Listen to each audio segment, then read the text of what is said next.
Hey, it's Jordan. Delighted to be joined by Dr. Jill Stein. She was the 2016 Green Party presidential candidate, is running for the Green Party nomination again, has been crisscrossing America, running up against really draconian, I think, undemocratic ballot laws, particularly in New York, which we're going to get into. And as of now, you are on the ballot in quite a few states, but are still trying to get on in New York and elsewhere. Before we get to the ballot access, I want to start with what I think is, one of the main reasons we need third-party candidates running. Right now, Biden continues funding the carnage in Gaza, what I believe is clearly meets the definition of genocide. He said some staggering things in an interview with Time Magazine. The corporate media did not, I guess, find them staggering, but I do. Wonder what you think. Might have not had time, so I'll just read some of it to you. But he was asked by Time Magazine, from the intelligence and the evidence you've seen, either currently or in the last months, have Israeli forces committed war crimes in Gaza? His answer was, the answer is uncertain and has been investigated by the Israelis themselves. He said that. And then in another just really staggering comment, Time mentioned some in Israel have suggested that Netanyahu is prolonging the war for his own political self-preservation. Do you believe that? Said he wasn't going to comment on it, and then said there is every reason for people to draw that conclusion. Just simply put, if the U.S. president isn't certain that a government we're providing billions in deadly weapons to is committing war crimes, why would we still be providing those weapons? Yeah, absolutely. And if this isn't a war crime, what is? When 36,000 plus civilians have been murdered, mostly women and children, over 15,000 of them children, when the housing has been basically leveled for the entire strip, when people have been basically herded into Rafah and then shot like fish in a barrel in Rafah, when they have to flee for their lives, having nowhere to go, no infrastructure, no food, when the last little bits of food and aid have been choked off by the Israelis at the Rafah crossing. It's just staggering. When more bombs were dropped in the first 3 months, I think, than in 8 years on all of Iraq, which is what, 20, 40, 80, I don't know, way bigger than Gaza. It's just staggering. This is the most intensive assault on record anywhere, documented, by many humanitarian nonprofits. This is the worst assault on humanity, the most intensive, the most deaths per day, and now mass starvation is imposed. There's no sanitation. People are incredibly malnourished. It's just a question of when a massive epidemic breaks out, and their healthcare system has been completely destroyed, and healthcare workers have been targeted, along with aid workers, along with professors. It doesn't get any more draconian than this. And Joe Biden isn't certain that it's a war crime. And in spite of his uncertainty, he continues. On one hand, he says he's going to pause a certain group of weapons, the most intensive bunker buster bombs. And then a couple days later, he's appropriating another $1 billion of weapons to continue the same assault. The man has really lost his marbles, if he hadn't already. And he's essentially passed over the baton of commander-in-chief to Bibi Netanyahu, who is allowed to undertake the most aggressive acts of war, actually, against Iran by bombing the embassy of Iran in Syria. That is an act of war, and Biden basically says nothing, allowing Netanyahu to do whatever he wants to drag us into an explosive war situation, particularly with Iran, which Netanyahu has been begging for years. So this is just insane. It's not only a destruction of human rights, it's the normalization of torture and murder of children on an industrial scale. This is also the dismantling of international law and human rights.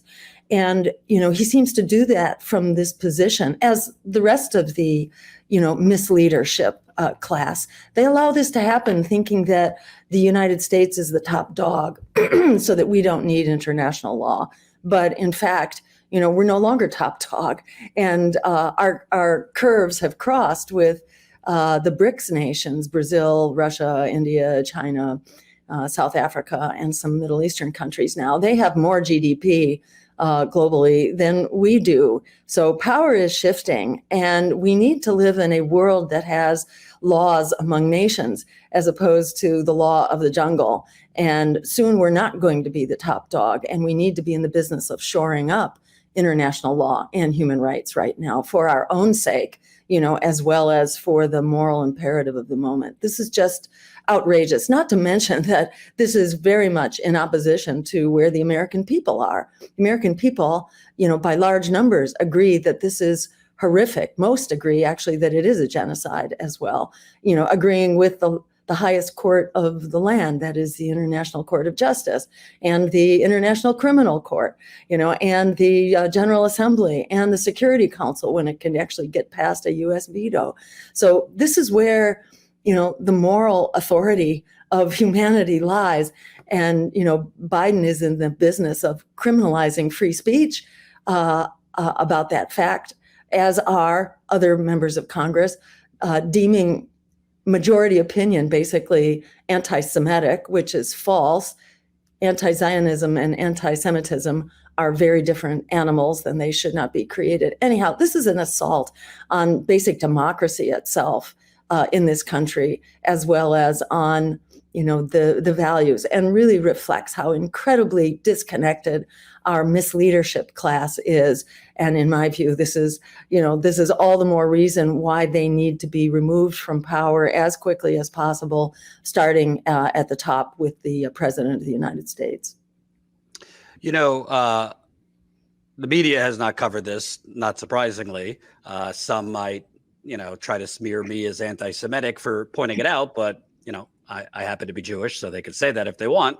But after Biden, paused weapons for what seemed like 5 minutes, he got a real scolding from some of his top donors who happened to be billionaires and happened to be Jewish. One of them being Haim Saban, worth $3 billion. Biden has held fundraisers at his house this year in California.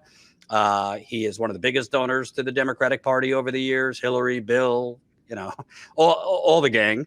Jeffrey Katzenberg, almost worth $1 billion, is a co-chair of his campaign. These are all Zionists. I mean, they're facts.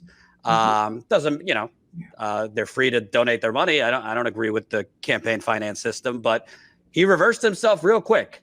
What are your thoughts on? It seems that after Haim Saban sent a very angry letter to Biden's top aides, and other donors expressed their displeasure with this pause of weapons, the gates opened once again.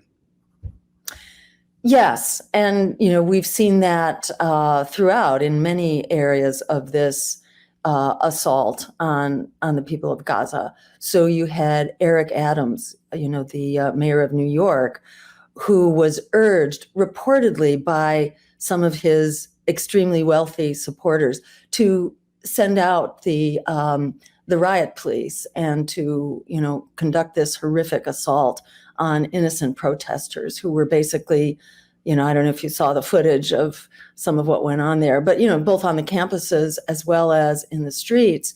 I think Bay Ridge next to Brooklyn. It was incredible. I was there shortly after, and they were having a kind of a commemoration because people were they were randomly pulled out of the crowd, thrown to the ground, and punched in the head. And you can see videos of that. Punched to the head while, with their heads on the ground. And I think the cops were doing knee drops onto their head. I witnessed the cops doing knee drops onto the abdomen of someone who wasn't even part of the protest, who was just like filming it at Washington University. So, the brutality is just off the charts. And unfortunately, there are big donors.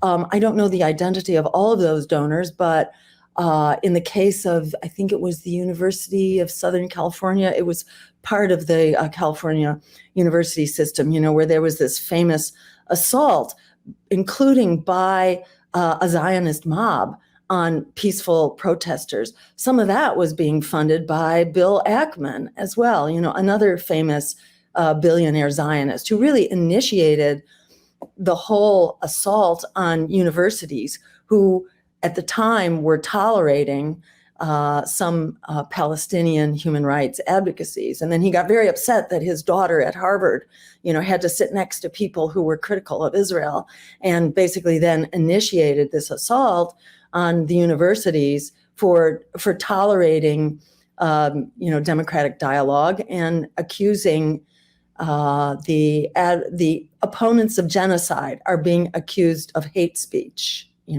for pointing out that this is a genocide or a war crime or ethnic cleansing or whatever you want to call it. They're attempting to shut down all dialogue by labeling it, anti-Semitism. And yes, indeed, there are big funding Zionists behind much of this. It's just another case of how corrupt the U.S. political system is, to have AIPAC calling the shots, deciding who will get elected and who won't. And it's not only AIPAC, it's also the war contractors who throw around their jobs as bait, as lures to get compliance from the elected officials. So, the whole thing just stinks Thai heaven. It all needs to be reformed. But in the meantime, this genocide absolutely has to be stopped. And the corruption that enables it really needs to be called out. Yeah. Real quick, before we go into your campaign, I don't know if you saw this. You are a medical doctor in your background. The Wall Street Journal did a report titled "Behind Closed Doors, Biden Shows Signs of Slipping." Democrats, the Morning Joe, are already hyperventilating that, most of their sources are the Republican Congress and the Speaker. The Wall Street Journal claims that, some of the people they talked to were Democratic lawmakers. But, they say that in private meetings, Biden speaks so softly at times that some participants struggle to hear him. He reads from notes to make obvious points. He pauses for extended periods and sometimes closes his eyes for so long that some in the room wondered whether he had tuned out.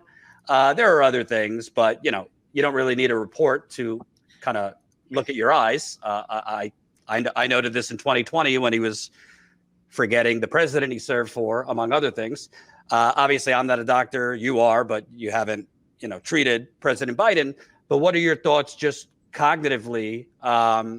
He's 81 years old, and it seems that the administration does not really put him out. He has done less press conferences than previous presidents. He did not do the Super Bowl interview, which from a just political perspective was dumbfounding. It just seems like he is not put out there to the press that often.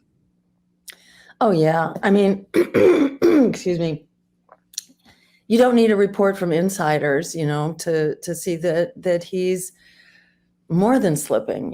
He's long since fallen flat. The way that he delivered, for example, his very important so-called Israeli peace plan, which the Israelis have yet to accept, the way he delivered that, was really kind of shocking. It was so subdued. It was as if, I don't know, it was as if he was talking about a funeral or some small, insignificant thing. And his emotional appearance is so muted and so out of touch with what he's talking about. he does not, seem like a well man. And, I haven't been practicing medicine for some years now, but, having had family members who succumbed to Alzheimer's disease and, related modes of cognitive decline, Parkinson's, you can't get to be my age with my color hair and not have witnessed a lot of this going on, especially in our parents' generation. This is a very common illness, and it's.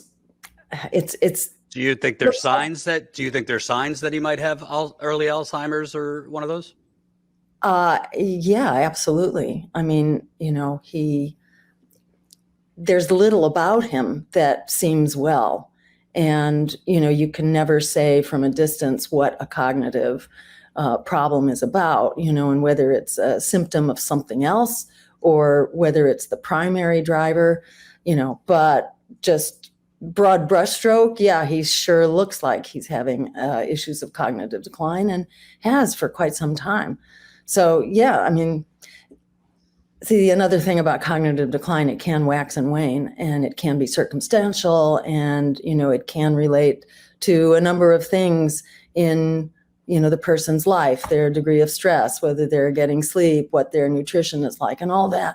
So it's not like it's some God-given switch that gets flicked, but just to look at his general course, it certainly is one of steady decline and, doesn't look good. It's hard to believe that he can even function with his current level of, cognitive capacity. So it's not like he needs to go into a whole lot more decline. The man seems to have lost touch with his humanity as well. Now, that's been longstanding for him. He's been a cheerleader for, the Israeli assault on civilians going way back to the 1980s when he was cheering Israel on in its assault against Lebanon, and when Ronald Reagan put his foot down and said, that's it, to Menachem Begin, and you've got to bring your troops back and stop the missile strikes killing thousands of civilians in Lebanon. Joe Biden was still, go get them, and did not share that caution. So the guy, in my view, has had some missing chips in his heart and his brain for a long time, but that certainly seems to be getting worse. And he just, he doesn't make sense. For the sake of balance, because I do think there's signs on the other side too. Not that you've treated him, but former President Trump, obviously, when he speaks, often comes off a little jumbled, misstates phrases, words. Seems more energetic than Biden. We could visually see that. But do you have any concerns about Trump, who's, I believe, 77? He would be the second oldest president in history if he were reelected. You're running against both of them, so part of your case, I assume, would be neither one of these is cognitively or morally equipped to be president. Exactly. With Trump, the evidence is not so blatant about his cognitive status.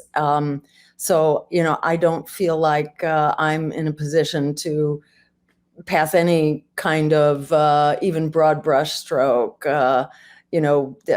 armchair diagnosis about Trump. But, he's absolutely disqualified on many reasons. And, in my view, this is not a choice between two people. And anyone who implies that it is just, that's in flagrant violation of basic democracy. Democracy is about voting for who you want and who represents you. And advocates for one or the other who say that you, the voter, owes Joe Biden, for example, your vote because Trump is so horrible. I think anyone who says that does not deserve even consideration of your vote because they have violated your basic right in a democracy to assert your power to direct our governance forward. If we don't have the right to say where we want to go in an election, how do we ever assert the power of democracy? Yes, and our democracy is on complete life support, but we have to stand up and fight for every aspect of it, including our right to vote for a candidate who represents us. Democracy needs a value system. It needs a set of priorities. And if you're just voting against the person you hate the most instead of for what you want, what you get is what we've got, which is, a ship that's lost at sea. The two parties kind of trade places as the greater evil. If you're trying to say that Joe Biden is the lesser evil right now, I think it's very hard to defend that when he is the one who has been leading the charge into this genocide. And likewise, the Democrats have been at least as culpable, if not more, as the Republicans in their assault on free speech and freedom of the press and the right to protest. All of those things are being criminalized with the White House leadership. The FISA Act was just renewed, which is incredibly abused. It's supposed to be a foreign intelligence surveillance, but it's domestic dissidents surveillance very much. So, democracy is on life support. We don't save democracy by succumbing to these authoritarian threats. We save democracy by standing up and asserting democracy, starting with voting for who it is that we want to represent us. And, it's time to forget the lesser evil and to fight for the greater good, like our lives depend on it, because the lesser evil, this politics of fear, has delivered everything we were afraid of. So, time to stand up and direct our own future here. And I should point out, reports have come out, not surprisingly, that the FBI, other agencies were trying to infiltrate the pro-Palestinian protests, the student protests, to try and, sow divisions, And entrapment, which the FBI has used, especially, recently against the Muslim community as well. Yeah. Should also point out you were roughed up at one of these protests by police. So this so-called democracy that's at stake that we keep getting fundraising emails about sure seems like a pretty shaky democracy if just protesting against the genocide leads. I mean, we've covered and captured footage of police bloodying protesters, just randomly pulling protesters who are walking away, yanking them down, beating them by the chest. And this barely gets covered. At Washington University in St. Louis, where myself, my campaign manager, my deputy campaign manager, we were all assaulted with this bicycle as a battering ram and then knocked over and, very much roughed up in the process. At that same demonstration, I don't know if you saw the footage of Stephen Tamari, who is a professor of Middle Eastern history, I think from the University of Illinois, and he had been there in sympathy. He was just filming. He wasn't even part of the lineup.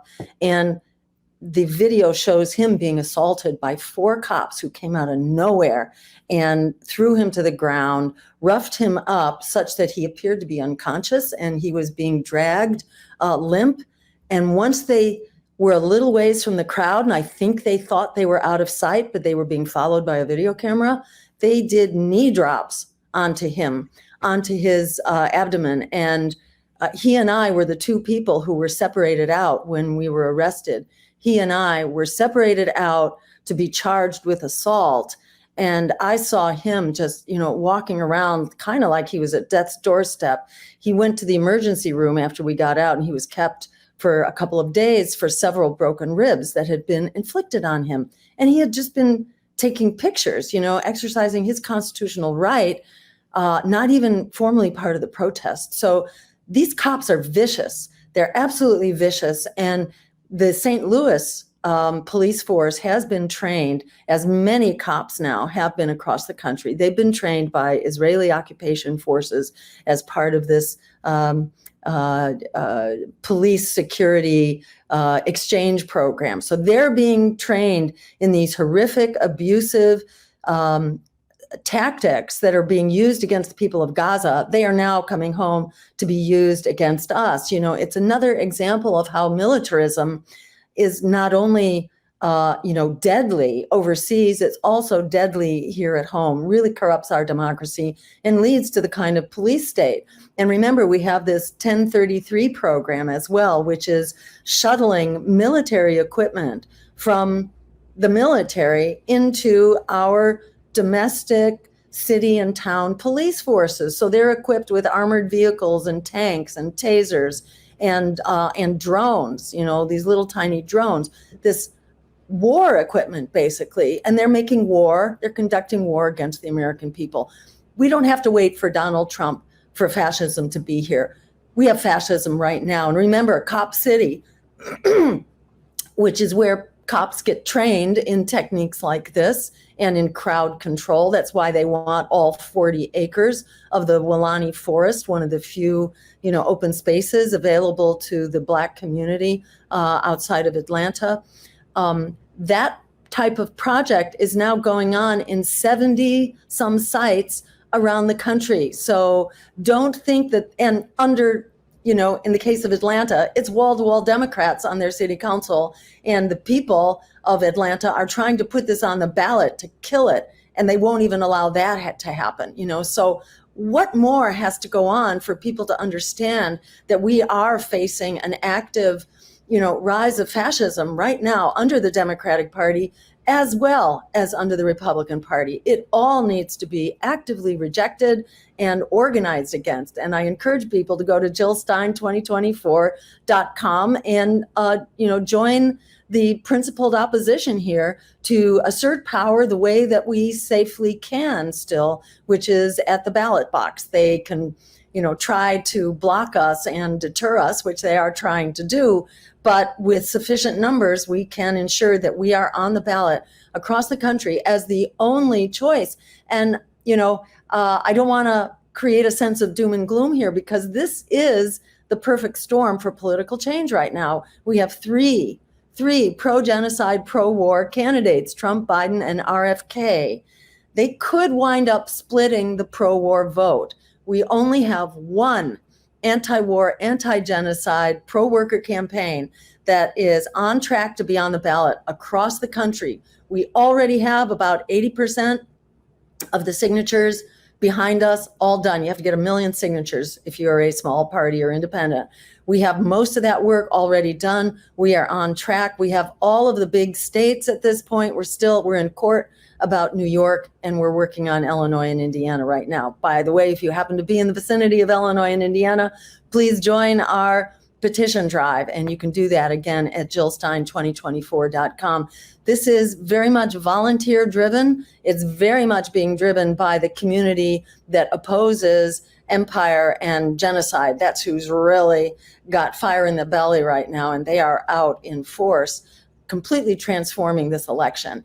And we are on track now with the power of this emergency, the emergency of this moment, the moral imperative of this moment. Americans are standing up and demanding that we put an anti-genocide, pro-worker choice on the ballot across the country. So I really urge people, when you have a 4-way race and 3 out of 4 are splitting the pro-genocide vote, and there's only one anti-genocide, pro-worker choice, you could see the vote divide up in such a way that it's possible to even win this, not only to assert our power and to become a political force for people, planet, and peace over profit.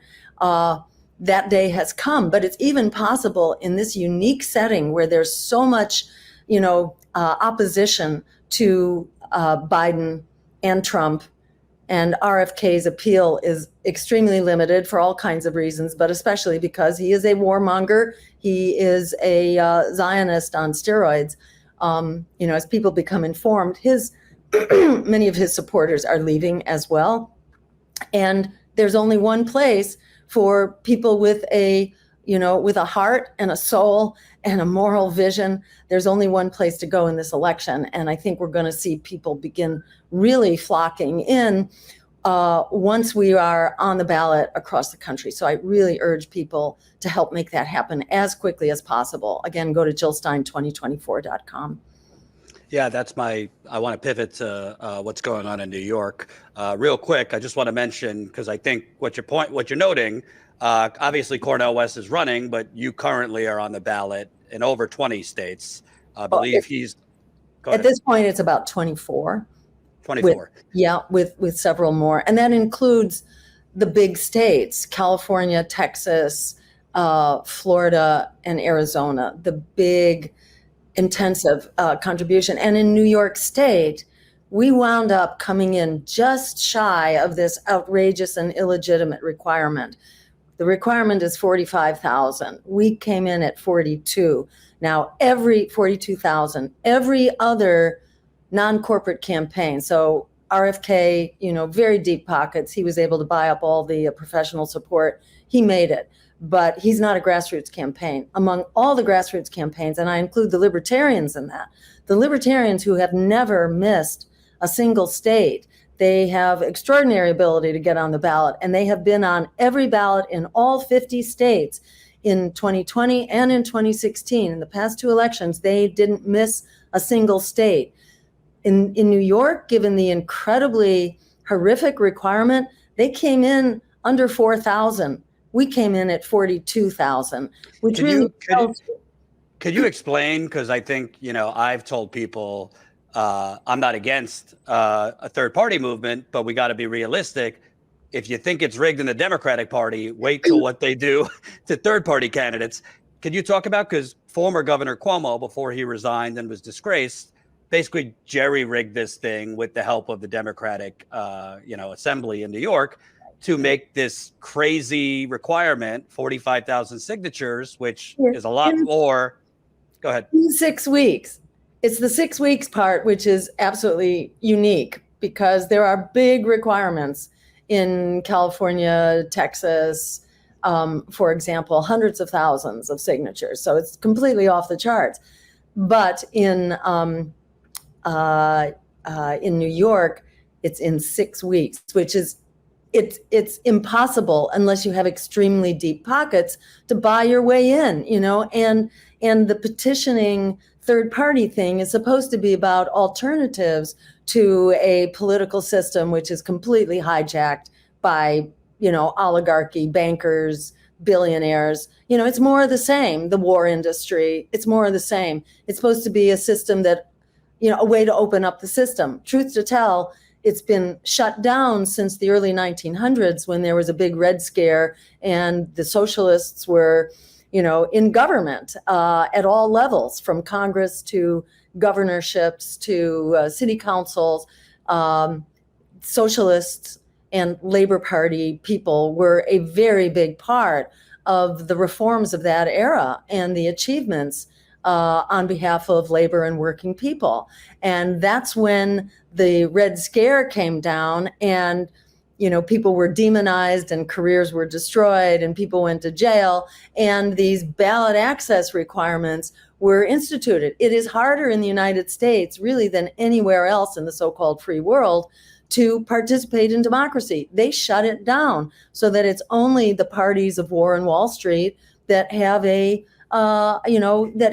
fighting chance even. And in New York, the system just completely went ballistic with these, it was a poison pill that was inserted into the must-pass COVID budget.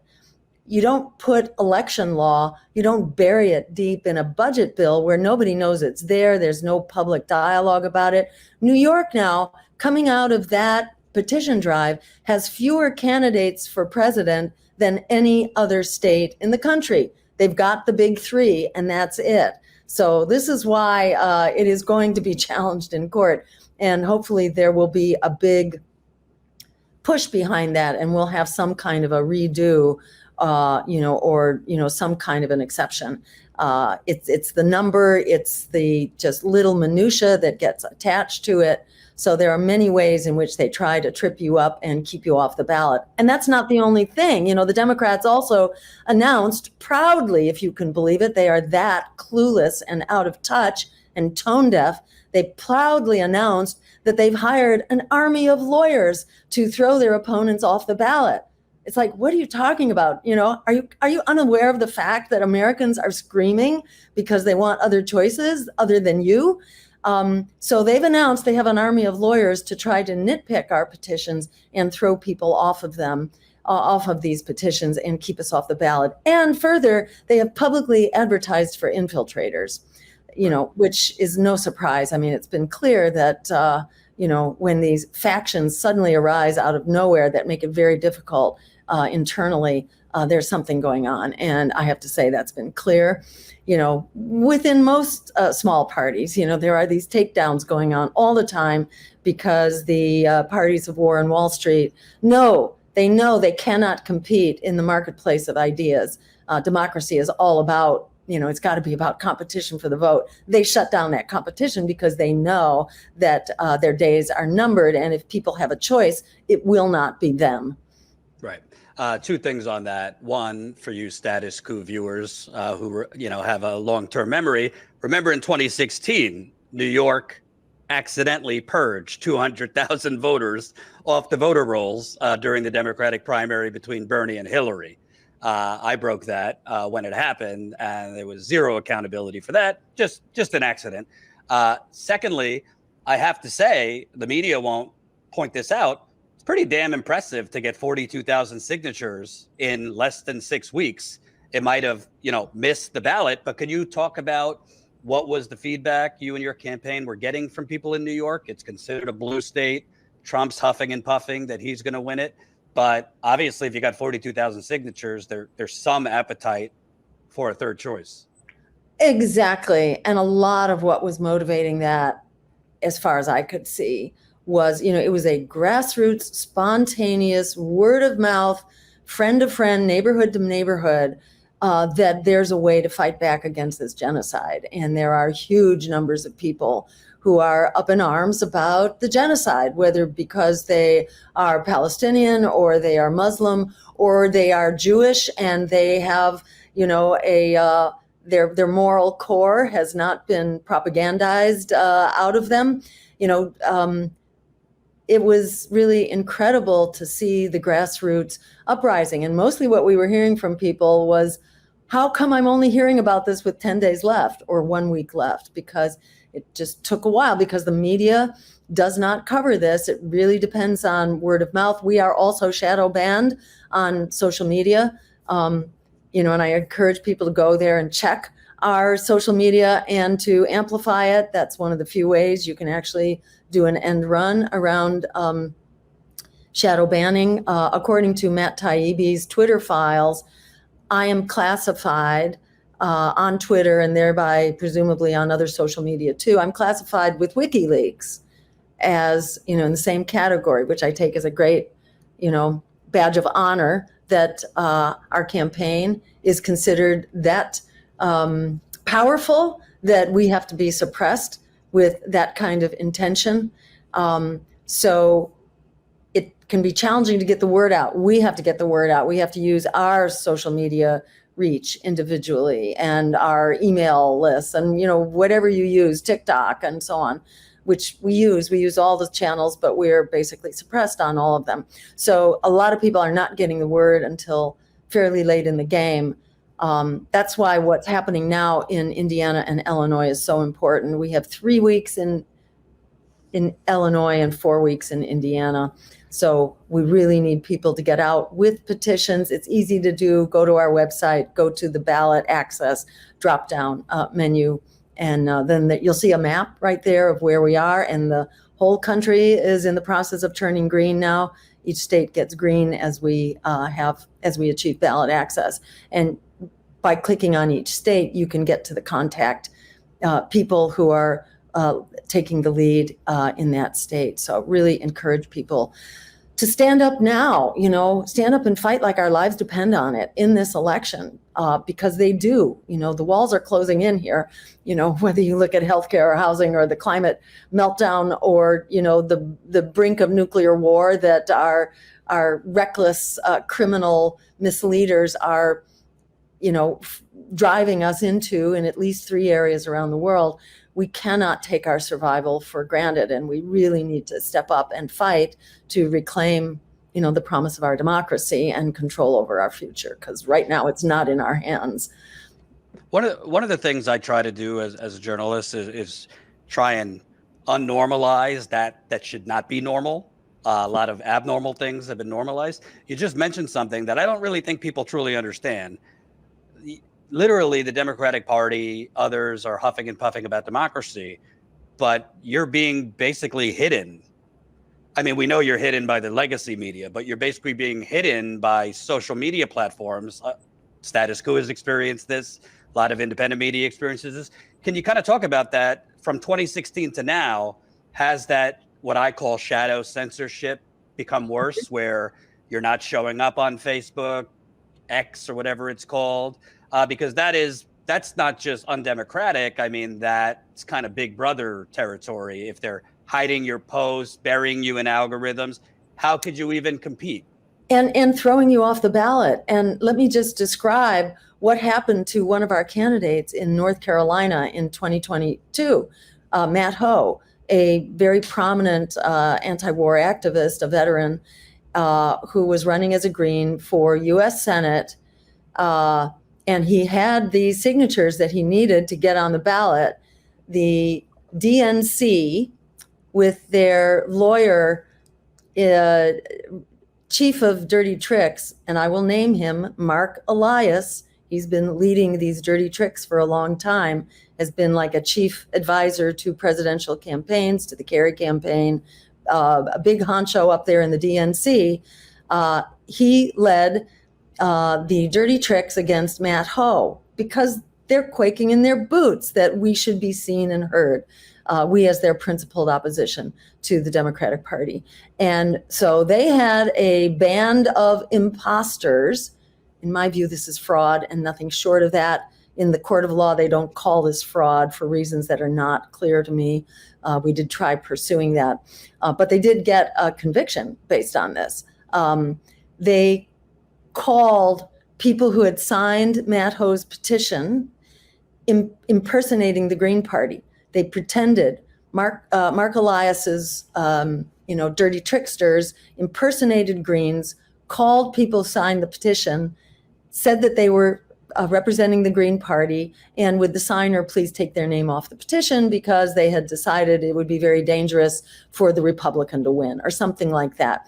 They happened to call, in all their wisdom, the co-chair of the Green Party of North Carolina, who had the presence of mind to turn on his something recording device, and that's actually out there on the internet. For those who are interested, you can actually find that. That's been reported on, and that audio recording of the Mark Elias's henchmen trying to trick people into taking their names off the petitions. They did that and got sufficiently numbers. They got sufficient numbers to basically have Matt Howe thrown off.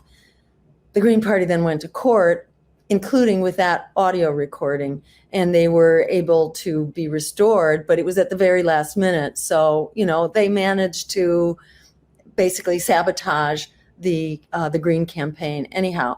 And that's kind of like a sign of this incredible corruption. The social media, it's hard to say, because we got targeted with an investigation by the Senate Intelligence Committee. And when that happened, our social media crashed.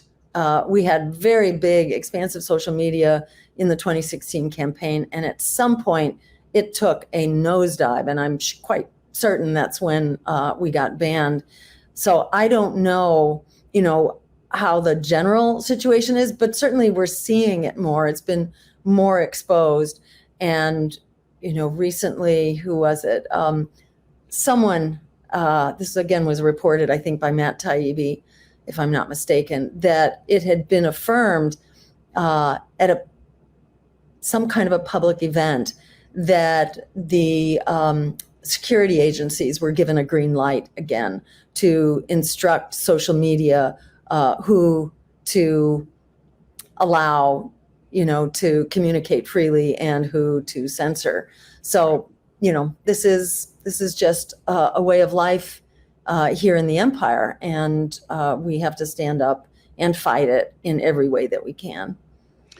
Two more questions. I'm starting to see I guess, deja vu to 2016, where some of the usual suspects, in this clip, it's Rachel Maddow, seem to be kind of setting the bricks, the groundwork to blame Russia.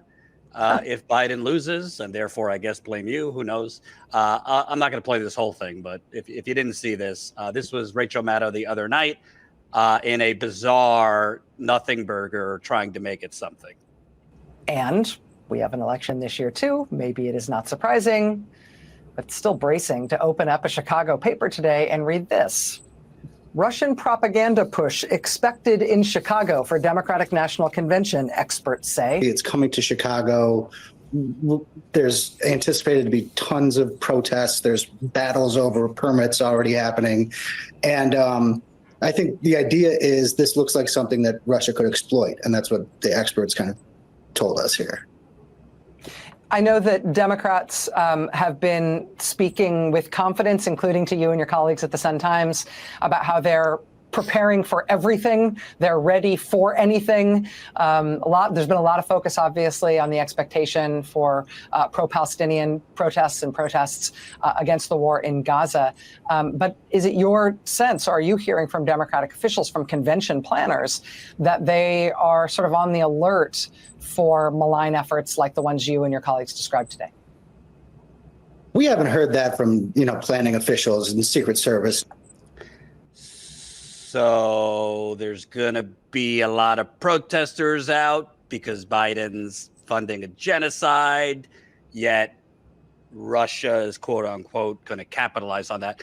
I just want your thoughts, because I don't think young people, independent voters, even older people, I don't think Russia's persuading them if they're going to go to Chicago. I think their moral conscience is persuading them.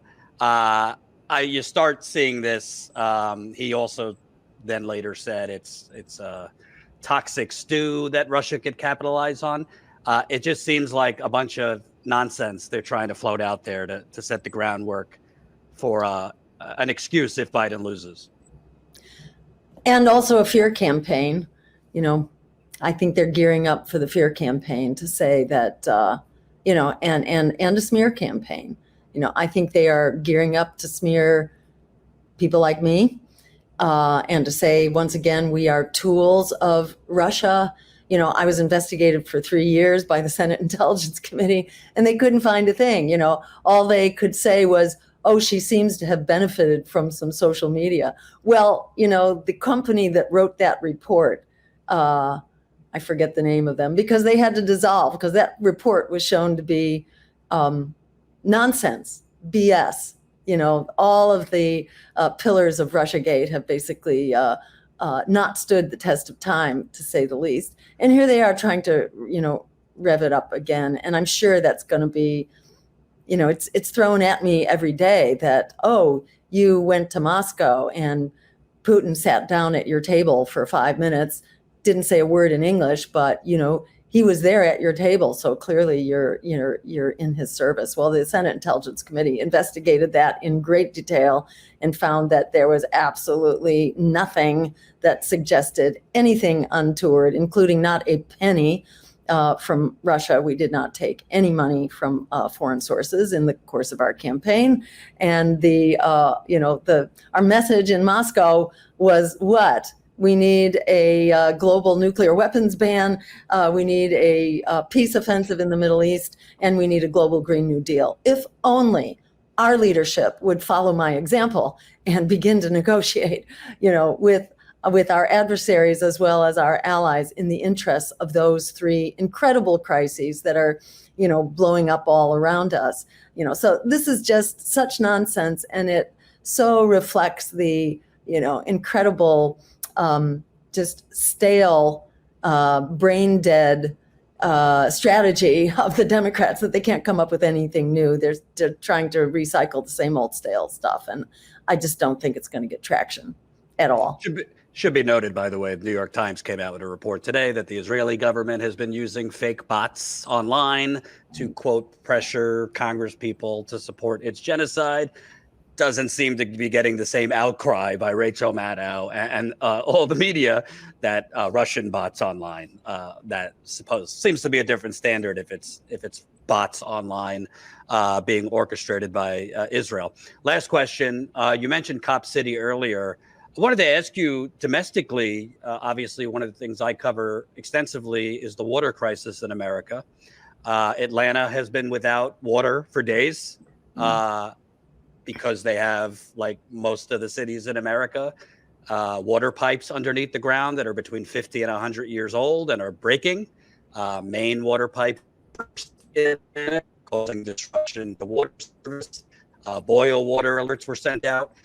Meanwhile, they have $110 million to build a totally unnecessary militarized police compound in the woods.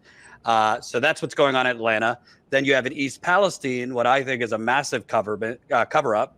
The EPA, basically at the behest of Norfolk Southern, a multi-billion-dollar railroad company, is telling residents, don't believe your rashes, don't believe your bleeding noses, don't believe. I interviewed a young girl, 18-year-old, having seizures, was perfectly healthy before this. I got sick in East Palestine a month ago. I had splitting headaches. I was feeling delirious, and I don't have either of those normally. But we're told everything's fine. They're not finding any chemical contamination. 10-year anniversary just passed for the Flint water crisis. The water is still bad in Flint. They tell you it's fine. I mean, I could go down the list. There's so many other areas, but we're just kind of fed this marketing that the infrastructure deals supposedly fixed all this, and they're going to replace all the lead pipes, which they haven't done. But even replacing the lead pipes, that doesn't get rid of all the corporations dumping their waste into waterways. We have PFAS, which are the forever chemicals contaminating water. I mean, there's so much to this, but I mean, it's not, to me, it's not a slogan. Water is life. And we have a major water crisis that's not being covered as such. What are your thoughts if you were to be elected? Would this be a priority? Absolutely. And let me add Jackson, Mississippi, where basically disinvestment on the part of the state has led to, the deterioration of their water plant. You have lead pipes all over, and lead contamination in the water, especially in low-income areas, urban areas all around the country. In addition to like the safety of the water is just the amount of water. Here in Indiana, they are running out of water, and they've had a huge change in their pattern of rain. So they have areas of drought or long periods of drought. And they have to rely on their aquifers, and they're drawing down on their aquifers. Look at California. California supplies half the fruits and vegetables for the entire nation through their agriculture system. Their agriculture is fed by the Colorado River. The Colorado River is what's been described as the doomsday scenario by the Washington Post, not a radical environmental paper, but they're telling it like it is. There is a doomsday scenario for half the fruits and vegetables in the nation. We are in an all-out crisis. That's why, as president, on day one, I would declare the climate emergency, which would unleash actually $500 billion every year to be creating the jobs that we urgently need to do, proper water conservation, improvement of our water systems, the conversion to clean renewable energy, to shut down the pipelines, which are going to our coastlines where these fracked gas export facilities, these liquid natural gas, the LNG export facilities, are exploding under our so-called climate president, Joe Biden, under whose watch there are 22 of these plants being built on coastlines around the country and supplied by pipelines that are destroying, river systems and water and just natural ecosystems all around the country. So there's massive devastation. According to the Sierra Club, these 22 LNG export facilities are the equivalent of 440 new coal plants being built under Joe Biden, who's supposed to be our environmental president. And remember, these LNG facilities came in to fill the gap created by what? The Nord Stream pipeline sabotage conducted under the watch of Joe Biden. all sorts of circumstantial evidence does point to the U.S. as either the ones who conducted the sabotage or gave the green light for the sabotage. There's all kinds of evidence for that we don't need to go into right now. But this is all part of, service of the fossil fuel industry, devastation of our water supply and our climate. The two go hand in hand. You can't fix one without the other. As climate president, I will have the authority on day one to actually shut down the construction of these new LNG plants and instead divert our resources to create renewable energy, solar panels, solar rooftops, wind, geothermal, efficiency programs and conservation and ecosystem restoration. So we can create jobs, and not to mention transportation, which also needs to be brought into the, into the green future. Transportation is a huge neglected problem. Creating electric cars does not solve the problem. We need to move to a high quality public transit system that is renewably powered. So there's a lot that needs to be done, and it starts on day one. And preserving and rescuing and improving our water systems and our water supply is part of the Green New Deal, essentially, and that goes into effect on day one. So we have a lot of work to do. Every day that goes by allows this problem to continue spiraling out of control. It's sort of lost its headline status, given that we're facing a genocide, and the blood and gore on a daily basis is just so shocking. It makes it hard to pay attention to everything else, but the climate crisis continues to spin out of control. And that is one thing that we will fix on day one, as well as declaring Julian Assange a free man, compensating him for his absolutely illegal confinement of the past 12 years or so, and other whistleblowers, as well as victims of the drug wars who are in jail for nonviolent possession or cultivation or use of marijuana and other substances, which should be addressed as public health issues, not as criminal issues. So there are a whole lot of changes that come into effect even on day one. And given that it will take a grassroots movement to get into the White House, unlike Barack Obama, who sent his ground troops home on day one, we will keep our ground troops going so that we can continue the fight issue by issue. And our first legislative battle, in fact, will be for healthcare for everyone as a human right under a Medicare for all system, because it not only solves our health crisis, it also saves us $500 billion every year. So this is motherhood and apple pie. It's absolutely insane that we don't have this right now. So I encourage people to stand up with the courage of our convictions and remember what Alice Walker said. The biggest way people give up power is by not knowing we have it to start with. We have the power here to take back our future and create an America and a world that works for all of us. This is within our reach if we stand up and demand it, and now is the time. Again, that's Jill2024.com. And that was my last question. I assume you're still enlisting volunteers? Absolutely. Yes, please join us. And the fight now to be on the ballot, to give Americans the choice they are begging for, this is the critical moment. These next 3 weeks, these next 4 weeks. If you are a neighbor of Illinois or Indiana, you can actually go there and collect signatures, or if you live in Illinois and Indiana, all the better. And again, you can connect by going to Jill2024.com, go to the ballot access drop-down menu at the top, and you can then get into the ballot access page and just click on the state. And you can also sign up to volunteer for the ballot drive, and we'll get back to you right away.